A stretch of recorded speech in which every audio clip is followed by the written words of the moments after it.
Okay, members, welcome to this meeting of the Cabinet held on Wednesday the 7th of July. This meeting is being recorded and made available to view via the Council's website, except for discussions involving confidential or exempt items.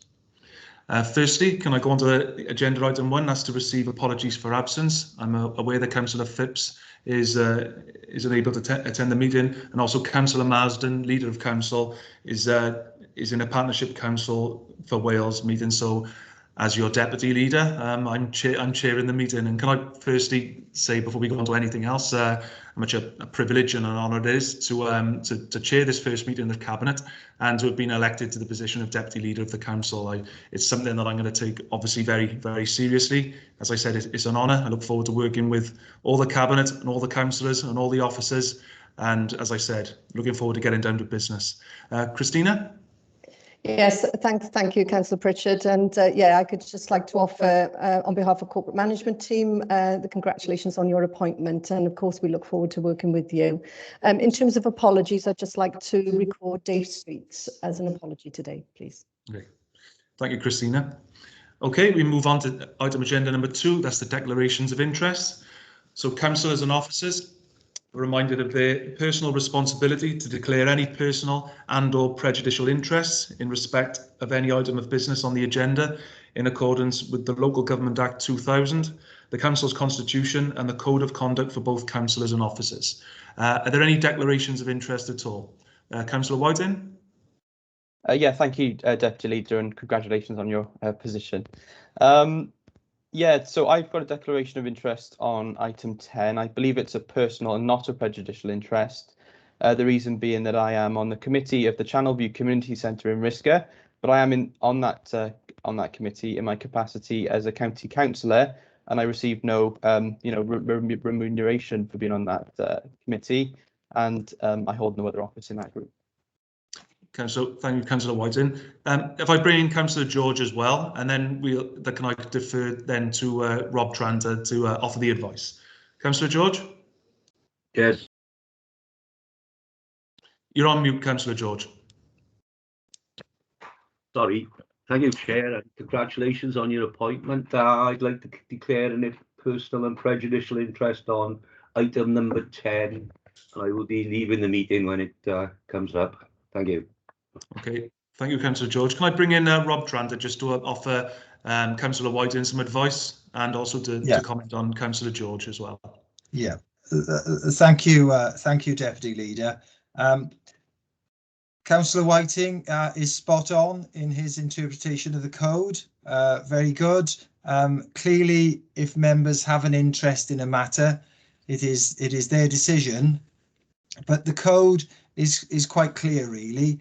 And as Councillor Whiting has articulated, where a councillor is a member of a body and has been nominated by the council, the code, if you like, under paragraph 12 gives him a dispensation in that it is a personal interest only rather than a personal and a prejudicial interest. That's in contrast to Councillor George, and Councillor George rang me yesterday, so I am aware of his intention to declare an interest. Councillor George's interests involve bodies where he is a member of these bodies, and these are not council nominations. So he's joined these bodies, if you like, off his own back, and that makes a difference as regards the code. And his interests, if you like, in those bodies become personal and prejudicial, and therefore Councillor George will leave the meeting at item 10, whereas Councillor Whiting will be able to remain in the meeting, take a full part in discussions and vote. I hope that's clear, Deputy Leader, but if there are any questions, please don't hesitate, any member, to contact me. Thank you. Well, thank you, Rob. And obviously, item number 10 is what we're talking about here. And as we get to item 10, I'll pause and I'll allow Councillor George to leave the room. Thank you, Rob. Excellent. Thank you. Okay, then, members, we now move on to item agenda number 3, and that's the Cabinet held on the 23rd of June 2021. So we're just going through these points now for accuracy. So if we go page by page. So page 1, page 2, page 3, page 4, page 5, page 6, page 7. Okay, are there any points of accuracy anybody would like to raise? No? Everything's okay with that? Okay, then I believe we're having forms now, not a show of hands. So is that accurate, Emma? No? No, Chair, it's show of hands for the minutes. Okay. And forms for all other votes today. Okay, then members, if you'd like to show your hands if you agree that they're an accurate record of the meeting. Deputy Leader, I won't be voting out as I wasn't present. No problem. Okay. Okay, I believe the minutes have been carried. Okay, thank you. Now we move on to item agenda number 4. That's the Cabinet Forward Work Programme. Again, this is for noting, but can I bring in the Chief Executive who's going to introduce 2 additions? Yes, thank you, Deputy Leader. And as members are aware, this is a standard agenda item, and as you know, it's constantly reviewed as we work through the year. I'd like to propose for the Cabinet meeting of the 1st of September, 2 agenda items. The first one, a report on car parking charges. You recall, members, you took a decision on car parking charges a number of months ago, and a further report needs to come back to you to set out where we go from here. And then the second report is on the COVID recovery framework. Again, you recall that is a framework that you approved some time ago now, and I'd like to provide a progress report to you on the COVID recovery framework. Thank you, Deputy Leader. Well, thank you, Chief Executive. Are there any comments or questions for the Chief Executive? No? In that case, would members be prepared to agree with the amendments? And I believe now we go to a vote. Just a note. Okay then. Thank you, members. Okay, now we move on to agenda item 5. That's the provisional revenue budget outturn for 2020 to 2021, and Councillor Eluned Stenner will be introducing the report. Eluned? Thank you, Deputy Leader. The purpose of the report is to provide Cabinet with details of the provisional revenue budget outturn for the 2020-21 financial year. Appendix A of the report summarises the outturn position, which is a net underspend across all services of £38.517 million. This includes an underspend of £10.070 million for schools and an underspend of £10.018 million on the housing revenue account. The schools underspend of £10.070 million is ring-fenced, and as a consequence, school balances have increased from £1.3 million as at the 31st of March 2020 to £11.3 million as at the 31st of March 2021. The underspend for schools is greater than initially projected due to the receipt of additional grant funding from the Welsh Government in the latter part of the financial year. This funding totalled circa £5 million and supported expenditure that the schools had originally anticipated funding themselves. In addition, some expenditure that schools planned to incur during the year was not incurred due to the impact of the COVID-19 pandemic and the associated school closures. The majority of the £10.018 million underspend for the housing revenue account is as a direct consequence of COVID-19 and has been carried forward into the 2021-22 financial year to support the completion of the WHQS programme. The level of underspends across service directorate budgets and miscellaneous finance is significantly higher than in previous years. This reflects the unprecedented impact of COVID-19 on changes in working practices, along with the scale of one-off financial support provided, large elements of which were not received until the latter part of the financial year.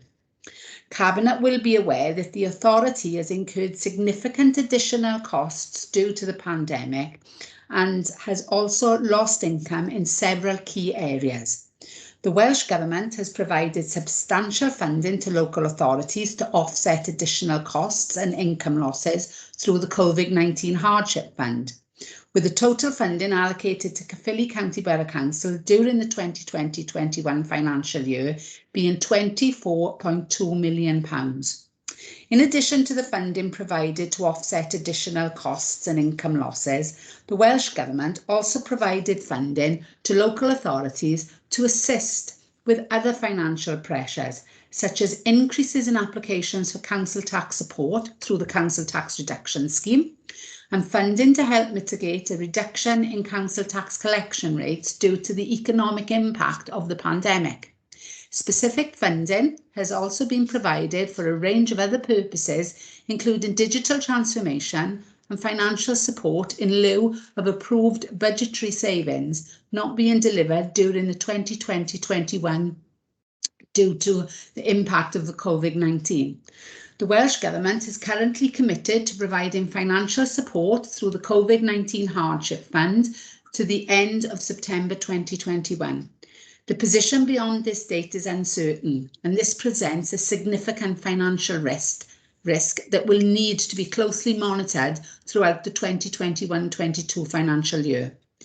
The medium-term financial outlook remains challenging, and Cabinet will recall that the 2021-22 budget report presented to Council on the 24th of February included an updated medium-term financial plan, which showed a potential savings requirement of £21.1 million for the 4-year period 2022-23 to 2025-26.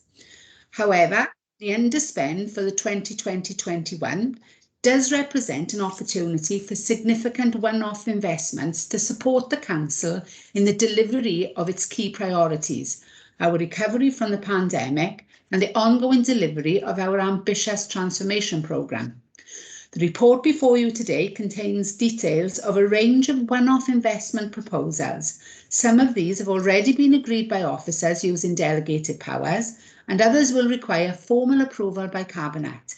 There are also a number of proposals in respect of the surplus general fund balance that require Cabinet endorsement prior to consideration by Council at its meeting on the 13th of July 2021. In summary, the level of underspend for 2020-21 is significantly higher than in previous years, and this provides an opportunity for a range of one-off investments to support the delivery of key priorities. However, the medium-term financial outlook remains challenging, and our transformation programme will be key in ensuring that we remain financially resilient moving forward. I'm happy to move the recommendations set out in paragraphs 3.1.1 to 3.1.6 of the report. Thank you. Well, thank you, Councillor Stenner, for that. Could I ask if any officers would like to contribute to that? I see Steve Harris is available. Steve? Yeah, thank you, Deputy Leader. I'd just like to reinforce some of the key messages already relayed by Councillor Stenner. Clearly, this is an unprecedented situation, with the level of underspend being much higher than would normally be the case. And of course, this is largely due to the impact of COVID-19. However, as Councillor Stenner explained, the underspend does present an opportunity for a range of one-off investments as detailed in the report to support the Council in the delivery of its key priorities, including the recovery phase of the pandemic and the ongoing delivery of the transformation programme. But again, I'd just like to reinforce that the medium-term financial outlook does remain challenging, and that we do have this potential savings requirement of £21.1 million for the next 4 years. With this in mind, it will of course be vital that we maintain our focus on prudent financial management to ensure that we remain financially resilient moving forward. And as already said, our transformation programme will be a key element of this process. Thank you, Deputy Leader. Well, thank you, Steve. Could I ask somebody prepared to second Councillor Stenner's recommendation? Councillor Shane Cook? Yeah, thank you, Deputy Leader. I'd be more than happy to second this report, which includes a range of proposals that will benefit the whole of the borough. For instance, community coordinators, cleaning and greening, managing ash dieback, and additional staff in the Caerphilly Mist Service, which provides much needed support to families and foster carers. Thank you. Thank you, Councillor Cook. Are there any other members who would like to make a comment or ask any questions? Councillor Stenner? Thank you, Chair. As I stated when I introduced the report, the underspends are significantly higher than in previous years. Could I have confirmation from officers that this position is not unique to Caerphilly and that other local authorities find themselves with higher than usual underspends? Okay, is an officer available to answer Councillor Stenner's question? Yeah, I'm happy to answer that question. The Society of Welsh Treasurers is currently pulling together details of the outturn position across all local authorities in Wales, but the details are still in the process of being finalised. However, from my discussions with some of my 151 colleagues, I can confirm that all councils within the Gwent region are reporting significant underspends for the 2020-21 financial year. And I have no reason to believe that that won't be the case in other authorities across Wales, but that is yet to be confirmed. Thank you, Steve, for that. Any other member wants to come in, ask any questions or make any points? No, but as no other member wants to, I'd just like to make a few points and just to touch on what Councillor Stenner has said and also Councillor Cook. In terms of the cleaner and greener, I think that this investment will be noticed in and around the towns and villages, and I think that's a very welcome addition. That comes on top of the 500,000 the previous year, so we're doubling the investment, and I think that's important because as councillors we all know that people may remark on if the streets are clean or if they're not.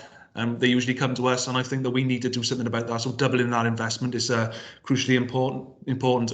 In terms of the 1 million, I believe, going into the regeneration project board, again, regeneration schemes, that's what we need. That's very welcome. And we've got a report coming later similar to the apprenticeship and graduate scheme. And I think a big investment in that scheme will be felt by the participants of that scheme. So I'd like to support this as well. It's already been moved and seconded. So if there's no further questions or comments, I think we're now ready to go to the vote.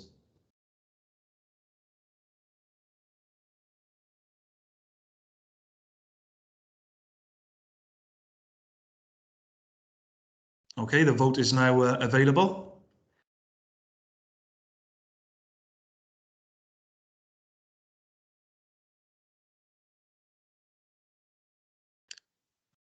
Can I call in the Chief Executive?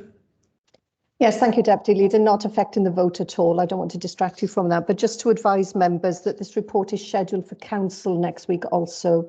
Members will be aware that decisions relating to the General Fund is a Council function. So that is the reason that this report will be making its way onto Council with a covering report, which will be drafted by the Section 151 Head of Finance. Thank you.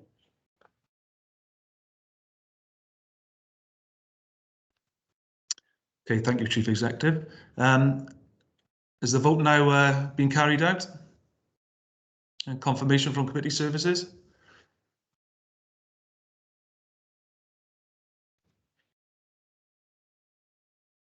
Yes, Chair, that vote is now closed and that's unanimously granted. Thank you, Emma, for that. Okay, members, now we go on to agenda item number 6. That's the social value policy and the adoption of the themes, outcomes and measures framework. And to introduce this report, it's Councillor Colin Gordon. Thank you, Deputy Leader, and I also like to congratulate you on your appointment as Deputy Leader and your baptism this morning as chairing this meeting. Thank you very much, Colin. I present you today a proposal to take forward the social value policy and the adoption of the themes, outcomes and measures framework, otherwise known as TOMS. Social value is the impact we have on people and place. It is the impact of our work. The social value that an organisation like Caerphilly can bring is huge. It takes many different forms and varying impacts on people's lives. The draft policy before you today brings together a range of initiatives that will create an amazing transformation journey which will see the Council's third-party expenditure develop positive impacts to our communities. The aim is to use the power of procurement to change the way people live, work and play. The journey for Caerphilly started with our programme for procurement in 2018. The draft policy today sets out how we bring together several strategies and legislation in simply to understand format. It will allow us to measure and report. It will create an opportunity for us to understand the world around us, make decisions on investment and resource allocation to bring about the most benefit to the communities of Caerphilly. By changing the way in which we procure and account for value, we will create an ability to influence the world in which we live in. It will create a more equal Caerphilly and support a more sustainable environment and future for everyone. Over the past 12 months, Liz has been working with the previous Deputy Minister for Economy and Transport, Lee Waters, to create an environment that they understand the value of procurement and driving a change in terms of foundational economy. Through that work, Caerphilly were identified as leaders in innovative procurement. This policy will cement the good work to date and allow us to take more bold steps in delivering outcomes-based procurement that will benefit both people and place of the authority. The team has been deliberate in keeping the policy short-term to allow us to synchronise with the current programme for procurement, but also afford us the opportunity to ensure flexibility due to the impending changes in procurement legislation and also possible introduction of the Social Partnership Bill. I would like to move the recommendation set out at 3.1 to endorse and implement the social value policy and the TOMS framework. The reasons are laid out at 4.1. After this is seconded, Deputy Leader, Ian Evans, our Procurement and Information Manager, is on the call. Perhaps you could call him in to give us some more information. Thank you. Well, thank you, Councillor Gordon. Have we got a second of the recommendation? Councillor Shane Cook? Yeah, thank you, Deputy Leader. I'm more than happy to second this report, with the social value policy looking to provide an overarching framework, ensuring a joined-up approach with national and local policy drivers. Thank you. Well, thank you, Councillor Cook. Before I bring in Ian Evans, can I firstly bring in Richard Edmonds, please?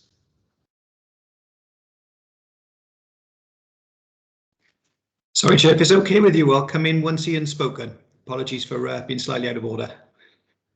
No, you're certainly not out of order, Ed. No. Say congratulations on your appointment as well. Well, thank you very much, Ed. Okay, can I bring in Ian Evans and then I will go to Richard Edmonds. Thank you, Deputy Leader, and thank you, Councillor Gordon, for the introduction. In terms of the draft policy, it sets out, as Councillor Gordon have said, the proposed approach to further enhance and build upon the successes that we've achieved to date within the Council in relation to social value and community benefits. The policy brings together a number of different legislative requirements, policy initiatives and aspirations into a single coherent framework underpinned by 5 key objectives, with Caerphilly Cares at the centre. The 5 key objectives are promote social innovation, promote local skills, employment and training, protecting and improving the environment, education initiatives, healthier, safer and resilience within partners in our communities. The TOMS framework is an effective and efficient mechanism in measuring, recording and monitoring social value and community benefits.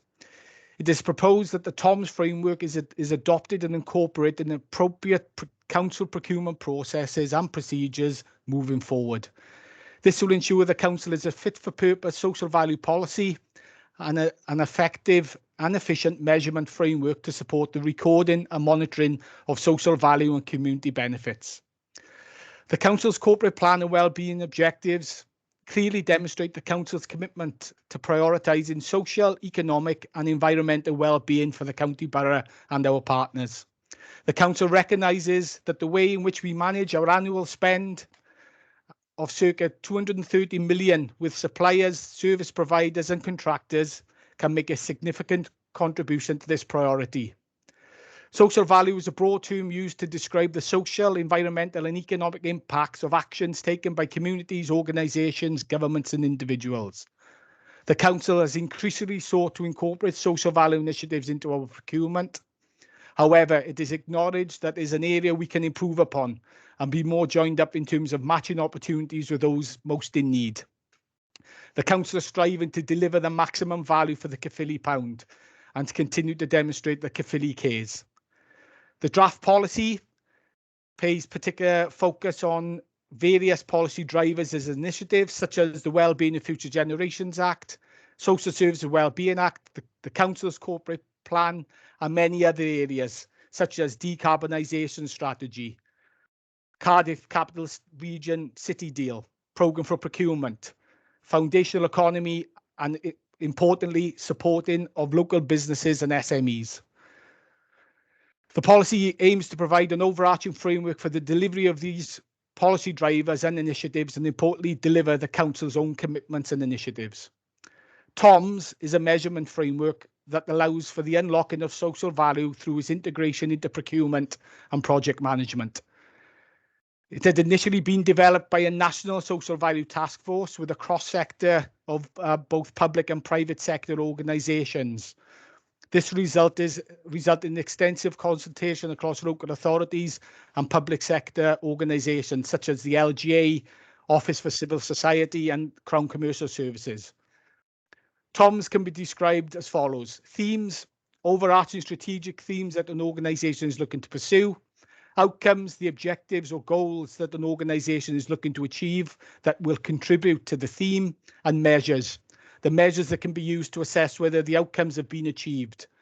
For TOMS, these are action-based and represent activities that the supplier, service provider and contractor could complete to support a particular desired outcome. In March 2020, the Council formally engaged with Social Value Portal to act as our social value procurement and measurement partner for a period of 3 years. In conjunction with SVP, the Council initially developed a bespoke social value measurement framework with the aim to measure and monitor social value against local and national initiatives, as I have outlined. This approach allowed officers within procurement to have a more in-depth understanding of the framework, which includes specific training and support from representatives of SVP. The solution provides a clear, simple to use, audible and secure process built on a well-established IT platform with access to account management capabilities and allow projects with multiple bidders that allow the Council to consolidate and report social value outcomes across projects and present data in an engaging format. There are costs associated for successful bidders only for utilising the SVP solution. This includes ongoing contract management for each project. It is free to all bidders to submit tenders, and technical support is provided by SVP.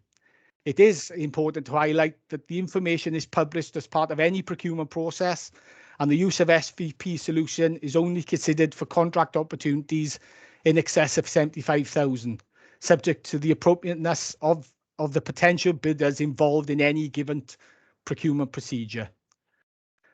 In November 2020, the National TOMS Framework for Wales was launched on behalf of the WLGA, supported by the National Social Value Task Force.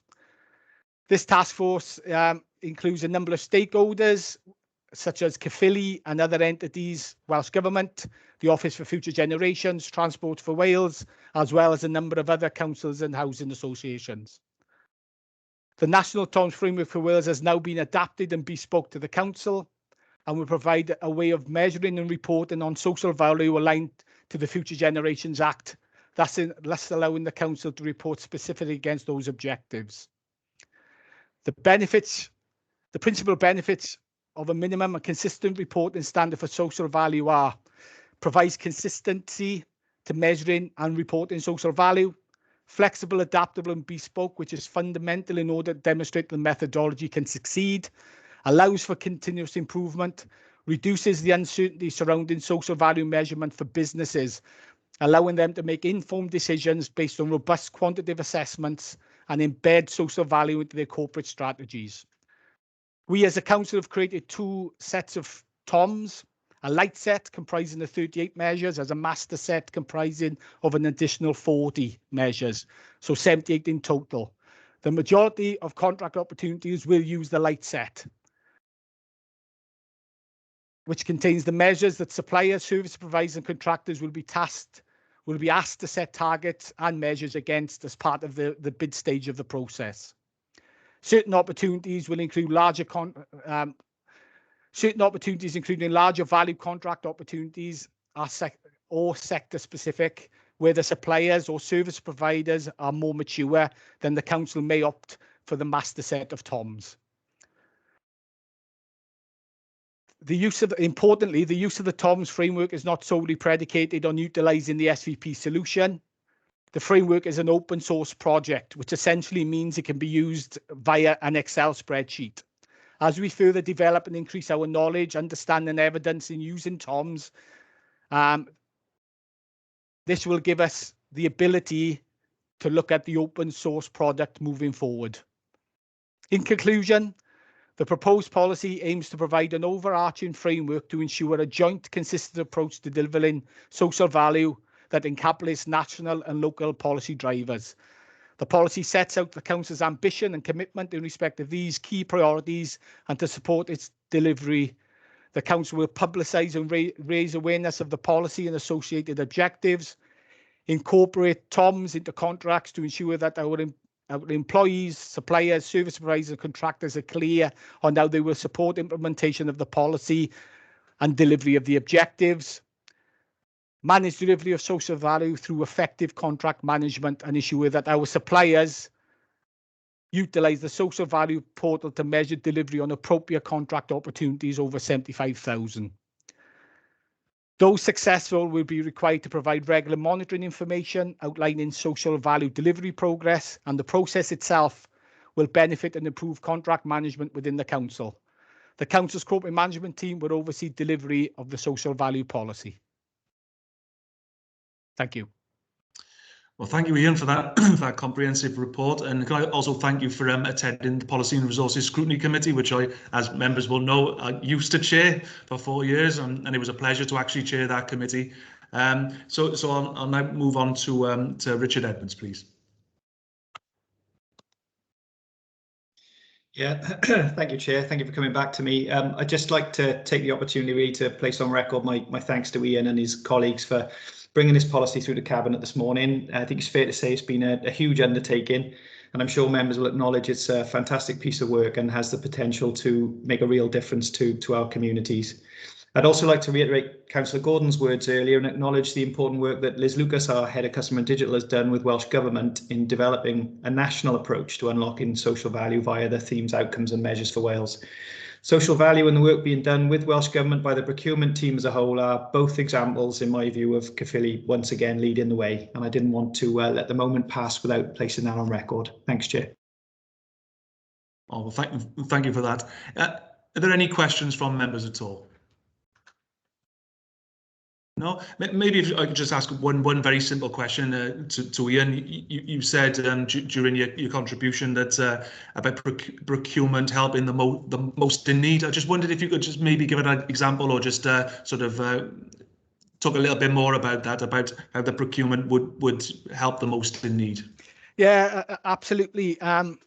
With the TOMs itself, but with any procurement process, one of the key aspects for us within the council has always been around the community side of things. So we've always looked at community initiatives, we've looked at the deprivation within certain areas, and see how any procurement can help in those areas in terms of providing, as I've said, educational initiatives, whether that's using IT equipment like we've tried to do with the EdTech programme, or community initiatives in general with waste contracts, where we've had a community benefits fund where residents, etc., or specific projects can apply to those funds to secure funding to take a particular project forward.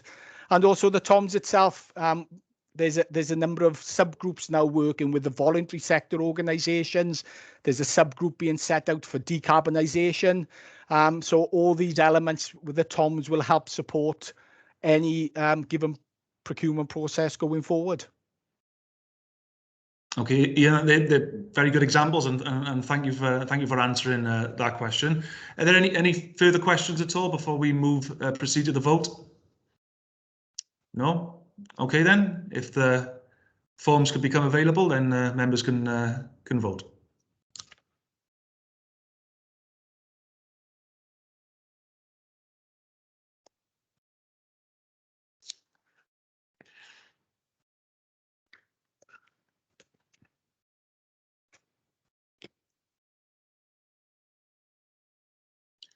Okay, so just looking for confirmation of committee services when all the votes are in, if we can proceed.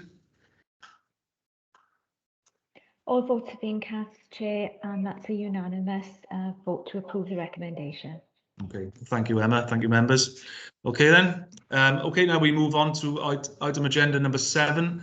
That's the street naming and numbering. Proposed charge to add and remove a residential property name. And introducing this report, it'd be Councillor Andy Whitcomb. Andy? Thank you, Deputy Leader, and may I add my congratulations to the ones you've already received. The purpose of the report is to outline the proposed changes and charges to the adding, renaming and removing names to properties. The Council provides a comprehensive street naming and numbering service to applicants, encompassing a broad spectrum of new development types and the renaming and renumbering of streets and properties. The naming of streets and property numbering within streets is a statutory function and does not involve any charges. No charge, however, is currently levied by the Council for the discretionary service of adding, renaming and removing a name to an existing residential property, which requires a significant amount of additional ancillary work to be undertaken, including a significant amount of staff resource and effort in terms of consultation, liaising and processing. The Local Government Act 2003 brought about new devolved powers for local authorities, which gave the Council new powers to trade and charge for non-statutory services, and it's Section 93 of the Local Government Act 2003. Several local authorities have already introduced charges for this service, and examples of Welsh Authority charges are detailed in Table 1, which is at 5.5 of the report. It is proposed at paragraph 3.1 that Cabinet resolved to adopt a charge for adding, renaming and removing the name of a property to take effect from the 1st of August 2021. And at 3.2 that this charge will be set at £50, which will be subject to review as all fees are, which is considered to be an appropriate level linked to contributing to cost recovery. I would ask you to note, though, at 5.6 that the table shows a steady decline in this service over the last couple of years. The benefits of charging include ensuring that provision of the non-statutory element of the service can continue by contributing to the cost of valuable and experienced members of the staff within the team, providing additional income, and ensuring an excellent level of service will be maintained. In addition, charging this service may dissuade some owners from making unnecessary changes to their address. I'm therefore happy to move the recommendations at 3.1 and 3.2. Thank you, Deputy Leader. Okay, Councillor Whitcomb. Have we got a second for that, Councillor Stenner? Thank you, Chair. Yeah, more than happy to second the recommendations in this report. Okay. Any further questions from members at all, or comments? No. If I could just check with Councillor Whitcomb. Councillor Gordon first. Yes. Sorry, Chair, my hand didn't seem to. Oh, it's gone up now. On the £50 charge, I see by the table that it's pretty much on par with the rest of the authorities within Wales. Am I correct? You are correct. Yeah. Yeah, you are correct, Councillor Gordon. There is one authority that charges £100, but in the round, this fee is on a par with neighbouring authorities and many local authorities in Wales. Okay, Councillor Ross Whiting, please. Yeah, thank you, Deputy Leader. I mean, it's just for a question on clarification, really, that Councillor Whitcomb, you are proposing an amendment to the report, which currently says 100, but I think you said 50. I should have made that clear. Thanks, but thank Councillor Whiting. Yes, the original written report refers to 100, but as discussed earlier, we've decided that £50 is a more acceptable charge. Well, thank you, Councillor Whitcomb. I was just about to ask you the question before Councillor Gordon indicated, but so are there any further questions or comments? So with the amendment, would Committee Services be able to put the vote up now, please?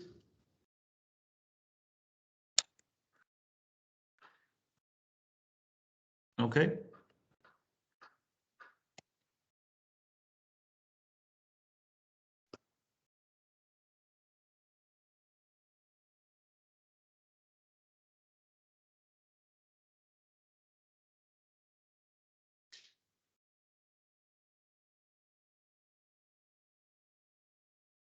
That's been unanimously approved with the amendment, Chair. Okay, thank you very much, Emma. Thanks, members.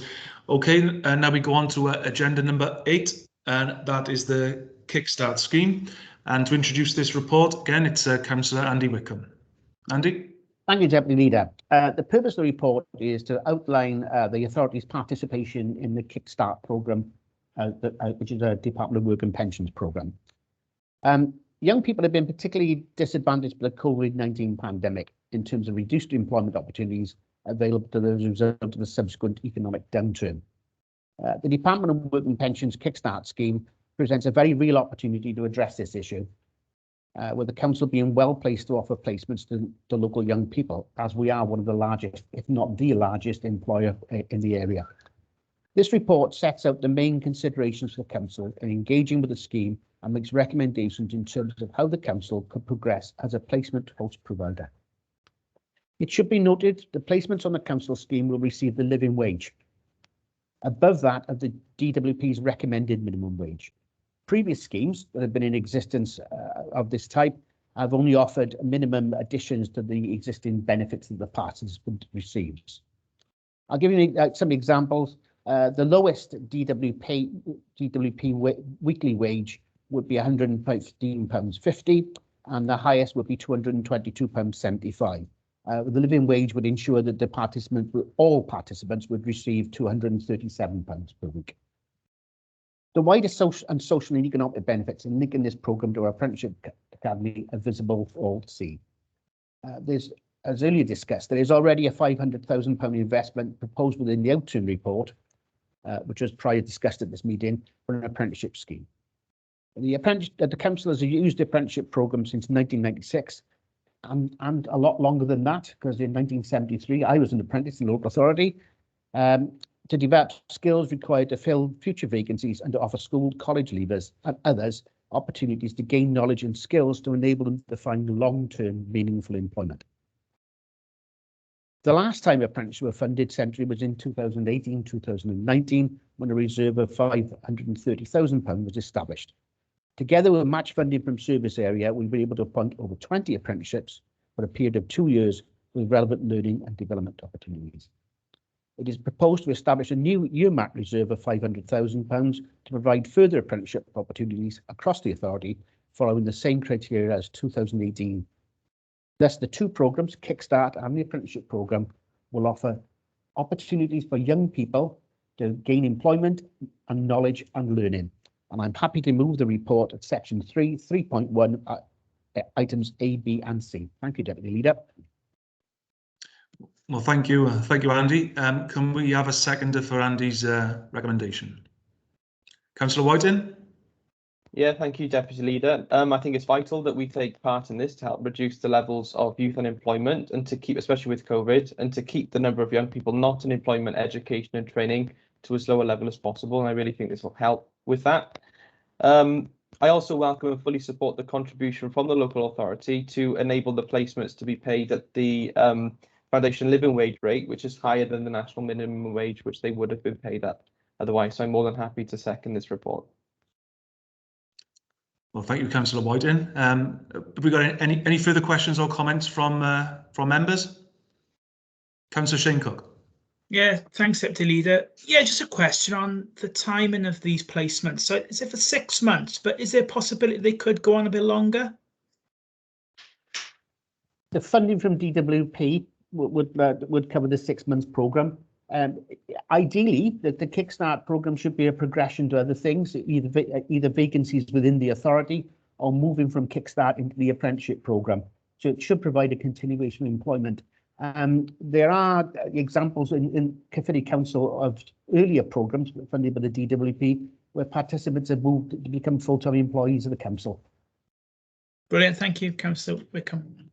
Thank you, Andy. I just wondered if any officer would like to come in and offer any contributions at all. If you could indicate. Mark S. Williams and then Richard Edmonds, please. Oh, we got it. We got 4 hands that have just gone up now. So there we go. Okay, so I'll do them in order. Mark S. Williams, please. Thank you, Chair. Congratulations on your appointment as Deputy Leader. Yeah, just I don't want to kind of repeat what everyone else has said, but this report is important. We've seen the effects of COVID on youth unemployment particularly. So this, combined with the decision around investment in our apprenticeship scheme that you made earlier, is a real step forward for us. As Councillor Whitcomb just said, the 6-month placement with us allows the individual and us as the employer to kind of test them out and for them to test us out, and hopefully leads to them being either engaged as an apprentice over a longer term period where they receive longer term training, or indeed in some cases to move straight into a vacant post. So very, very welcome report, and certainly welcome in light of the investment that you agreed to make a couple of reports ago. So thank you, Chair. Thank you, Mark. Ed? Yeah, thanks, Chair. Just wanted to reiterate really some of the kind of facts and figures attached to the 500,000 that was previously set aside for the apprenticeship programme. Councillor Gordon at the time was instrumental in trying to make sure that $500,000 was stretched as much as possible. And one of the things that we did at the time was create a situation where each of our directorates would match that 500k. So we maxed it out at nearly $1 million. Now, quite a number of those apprentices that came through those schemes, and Councillor Gordon was at pains at the time to make sure this was the case, have gone on to gain employment within the local authority and are excellent individuals in our midst as we speak today. So the opportunity for that further $500,000 to come back into play alongside a match again from directorates will allow us to max out that opportunity, and this Kickstart scheme again will be a great addition to that. So it's a real opportunity for us to get some of our young folks into gainful employment, to get some much needed experience at a really critical time. And, I'd just like to support the work that's been done across Mark's directorate and my own in terms of trying to take these things forward. Thanks, Chair. Thanks, Ed. Alan? Yeah, thanks, Chair. I just wanted to pick up on the conclusion within the report where it identifies that there's already strong interest from managers. To date, we've had 7 different service areas saying that they would be interested in taking people on this scheme, which is really, strong and really encouraging. And that's without any sort of promotion to the departments. Okay, Christina, would you like to come in? If you don't mind, Deputy Leader, if you could maybe bring Rian in just for completeness, and if I can just come in at the end. Thank you. That's absolutely fine. Yeah. Rian, are you available? Yes, thank you, Chair, and congratulations on your appointment. I think everything's been said. I think it's a very worthwhile scheme. I think the apprenticeship scheme is the more important of the two, if I'm honest, because that's a really good scheme for youngsters to come into the organisation. And just to say that the Kickstart scheme is obviously limited to 16 to 24-year-olds, whereas the apprentice sorry, I can't speak this morning. The apprentice scheme isn't age limited, so I think it's a really good combination of the two. And the more placements we can offer, the better. It's got to be a good thing. Thank you for bringing me in. No problem at all. Chief Executive. Yes, thank you, Deputy Leader. Just to wrap all of this up and to provide it in some wider context. As you're aware, we are working on a workforce strategy, and part of that strategy has taken a very close look at the makeup of the organisation in terms of skills and in terms of age profile. And you won't be surprised to learn that, the younger part of our workforce is where our lower numbers are. So the need to invest in programmes such as these in a wider workforce development context is absolutely critical. I just want to reassure you that this is part of a bigger jigsaw puzzle. So this is a really valuable initiative, but you'll find when the strategy comes forward for decision consideration by you, you'll see that this is part of a much wider workforce plan. Thank you, Deputy Leader.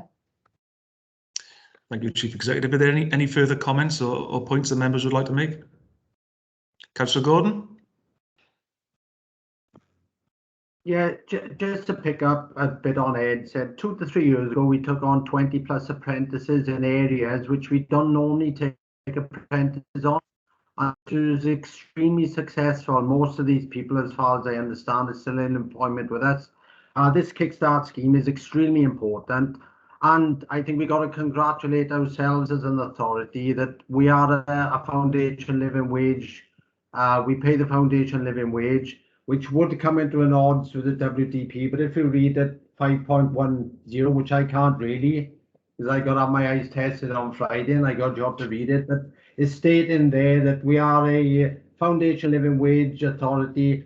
And like I said, this is the way we must go, and this is what we're going to do. So I think we should congratulate ourselves there. Well, thank you, Councillor Gordon. And you, the problem with going last in this thing is that everything gets said before it comes round to you. But I was just about to mention 5.10 and just highlight the point that you've already made. But you know, just for anybody watching, I mean, it stated the pay and kickstart placements to undertake work within the council at the national minimum wage would not be in line with the council's commitment to pay the foundational living wage. And it's therefore recommended that the kickstart placements within Caerphilly are paid at the foundation living wage. And I think we've got to recognise the fact that a lot of people in poverty are actually in work. And one of the best things we can do as a local authority and for the private sector out there is to increase the minimum wage, make it a foundation living wage, so people don't have to claim benefits and that people don't have to struggle in life working full time. And that's something that this authority grasped the nettle with back in 2012, when I think a lot of us around this table actually became elected for the first time. And it is incredibly important. And you know, if this scheme was coming out, I'm just thinking back when I was a little bit younger, when I've experienced 3 periods of unemployment, perhaps I'd be knocking on the door of the council to say, please sign me up, because this is important. It is investment in young people. And that's what's already been said by Councillor Gordon and by many other people. The apprentices, as they go through the council, have risen up through the ranks. They've stuck with the local authority. They've earned more as a result. They've had good working relations. And this is the right thing to do. And it's a real pleasure to actually support this. It's been moved and seconded, but clearly I'll be voting in support of this. And I'd like to thank all the officers for bringing this report forward. And if there's no more further questions, I think we can move on to the vote.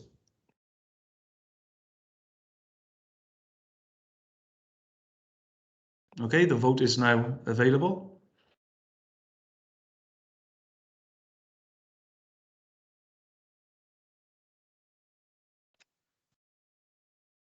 That's unanimously approved, Chair.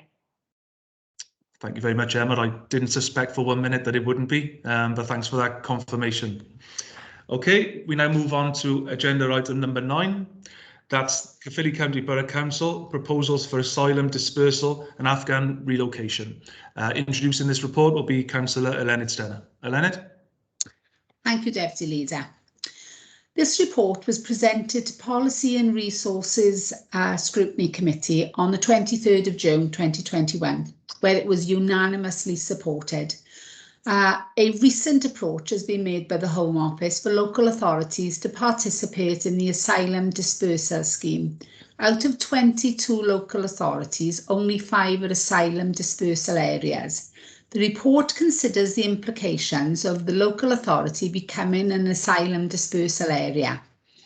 In addition, a more recent request has been made to consider the relocation of Afghan nationals employed by the UK government in Afghanistan.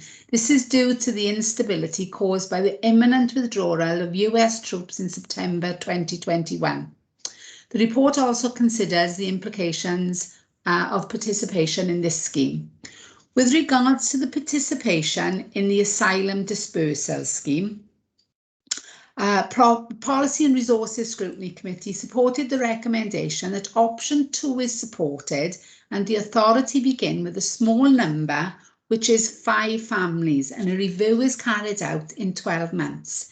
It is at this point that I cannot stress enough that this is not a case of these families seeking asylum being given preferential treatment before our own residents, and the report clearly shows that council properties will not be used in housing these 5 families. With regards to this authority participating in the relocation of the Afghan nationals, the report recommends that at present it may be difficult to commit to this scheme. But the recommendation at 3.5 of the report states that Cabinet stays abreast of the situation over the summer months and extends support if the capacity of services and available housing supply can absorb this scheme. The reasons for recommendations are shown at 4.1 to 4.3 of the report. I move. Well, thank you, Councillor Stenner, for that. Councillor Wickham. Yeah, I'm more than happy to second the report. It's a necessary thing to do, and it's a good thing to do. Thank you. Well, thank you, Andy. Would any officer like to offer any thoughts or an answer? Kath?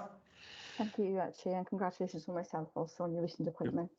Just really to expand on the Cabinet Member statement, the report builds upon the success that we've had in settling refugees since 2015. So we've been doing this for just over 5 years within the Council, and we were one of the first local authorities in the UK actually to step up for that scheme. As the Cabinet Member said, the report's gone to scrutiny. They were overwhelmingly supportive. We also provided a member seminar at the end of June as well, where representatives from the Home Office, Clear Springs Ready Homes and the Wales Strategic Migration Partnership were in attendance to answer members' questions, and as reflected, members have been wholeheartedly supportive and supportive of option 2 within the report. I just wanted to update Cabinet on some very recent news in relation to the Afghan relocation scheme. There are emails coming in daily and hourly in relation to that scheme, and the support has been extended from UK Government from 4 months to 12 months. What that does mean is it would make it slightly easier for us in that we can potentially commission an extension to the contract that we've currently got for refugee resettlement, and we may be able to step into that arena as well. However, the priority at the moment is obviously this report in relation to asylum dispersal, and we need to make sure that we've got those systems set up over the next coming weeks. And in fact, there's a meeting on Monday to convene a multidisciplinary team, providing Cabinet was supportive of the decision today. And also there will be some frequently asked questions up on the Council's website if you are supportive of the decisions, just so that some of those maybe potential community concerns around council housing, etc., can be pinpointed to that as a point of advice. Other than that, nothing further to add, Chair. Well, thank you, Catherine. Before I ask other members if they've got any questions, just on the one of the last points you raised, obviously this came to the Policy and Resources Scrutiny Committee, and can I firstly say what an outstanding session that actually was. I mean, members across the scrutiny committee recounted in previous years gone by when people newcomers came into their villages, and how welcoming the environment was. There was personal stories, there was big support, as you say, and I think that was a really good session. But on your most recent point about the support being extended to 12 months, obviously that's a new thing, and members of the scrutiny committee and the Cabinet wouldn't have known that, I don't expect, until just now. But in terms of the finance, the requisite finance for the 12 months, is there any indications now? And you did say that support would be for 12 months, but I imagine from what you've just said that there's been a commitment for funding for 12 months. But if you could just maybe clarify that.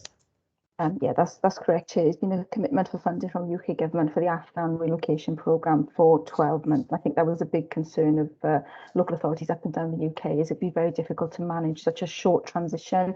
But given that the support's going to be extended to 12 months, and it will actually mirror very closely the refugee resettlement programme that we've got in place, and as I said, may allow us to look at the contract we've got with the commission provider for that scheme. Asylum dispersal has already got some large contracts associated with it through the Home Office, and we act in a slightly different capacity for asylum dispersal. We provide the point of the liaison, and colleagues in housing would do that assessment of selected properties, etc. So we are set up and ready to go, and as I said, we're keeping abreast of the Afghan situation and I'm attending a meeting on Monday with the International Organisation on Migration, just so we can be clear what support is in place for that. Okay, thanks, Kath, for that. That's really useful. Any members with any further questions, or any officers would like to raise anything else? No? Okay. In that case, we're now able to proceed to the vote.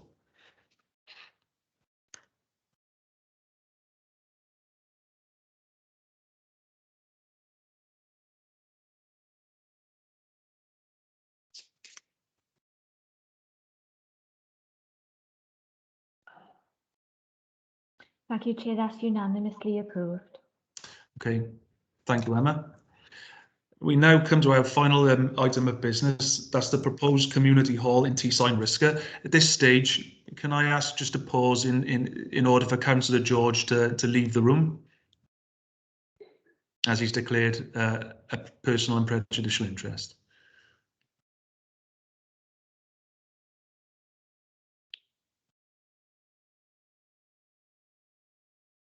Okay, I think Councillor George is, yeah, he's left the room. Okay.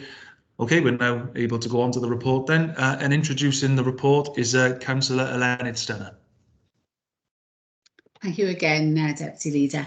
The purpose of this report is to inform Cabinet of a proposal presented by Agape Church Teesside to develop a new community hall on land at Holly Road, Teesside Risca. The land is currently held by the Housing Revenue Account. The church is seeking a lease of 99 years from the council at a low non-commercial rent. The church has identified a number of funding options to meet the estimated cost of a new building. At this time, there are a number of unknown areas that need exploring further, such as the existing community facilities in the area and the impact that this may have on them. Also, the level of support within the community for a new facility is unknown. The recommendation is at 3.1 of the report that Cabinet support a full consultation with all community groups and residents to establish what support there is within the local community for this proposal for an additional facility in the area. I move. Well, thank you for that, Councillor Stenner. Can I have a seconder for the recommendation, please? I'm happy to second the recommendations at 3.1, Chair. Well, thank you, Councillor Gordon. Could I now ask any officers if they'd like to contribute at all? Rob. Thank you, Deputy Leader, and congratulations on your appointment. Yeah, just to add to what Councillor Stenner has said, Agape Community Church have assembled a considerable amount of external funding to support the development of a new community hall in Teesside Risca. There are, though, a number of considerations. This is the site in question is currently a park. It's housing revenue account owned land, and so release of housing revenue account land also requires a separate process and approval from Welsh Government. If we were to move to a position where the council agreed to lease this land and release this what is currently public open space, and there's also another public notice process under the Local Government Act.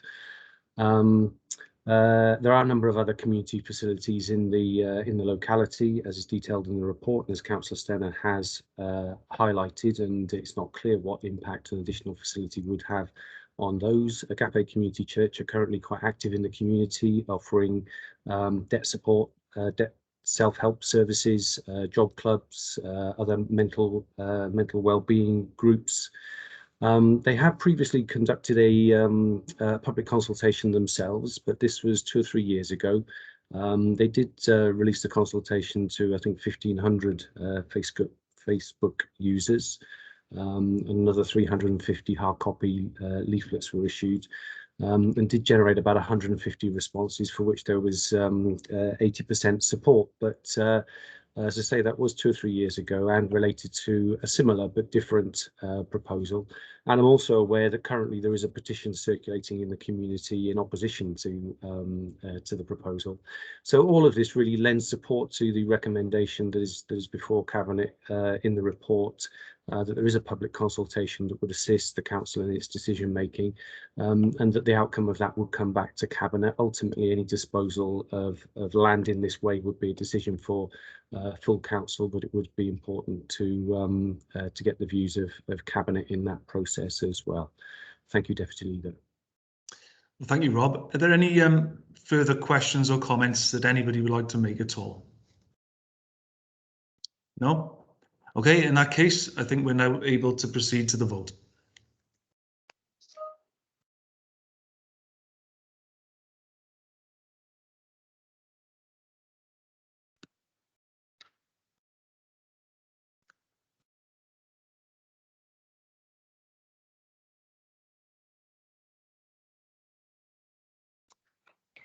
Again, Chair, that's unanimously approved.